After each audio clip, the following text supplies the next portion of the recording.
அதிகாரம் 121 நினைந்தவர் புலம்பல்.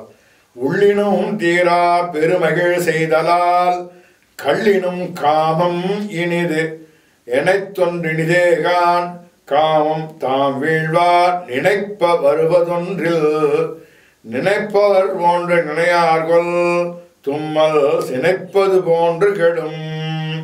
யாமும் ஒளியங்குல் அவன் நெஞ்சத்து என் நெஞ்சத்தோ உளரே அவர் தன்னெஞ்சத்து எம்மை கடிகொண்டார் நானார்கள் என் நெஞ்சத்தோவா வரல் மற்றியான் என்னுளேன் மன்னோ அவருடையான் உற்ற நாள் உள்ள உளேன் மரப்பின் எவனாவன் மண் கொல் மரப்பறியேன் உள்ளினும் உள்ளஞ்சுடும் எனைத்து நினைப்பினும் காயார் நெத்தன்றோ காதலர் செய்யின் சிறப்பு விளிமென் இன்னுயிர் வேறெல்லாம் என்பார் அழியின்மை ஆற்ற நினைந்து விடாது சென்றாரை கண்ணினார் காணப்படாதி வாழிமதி.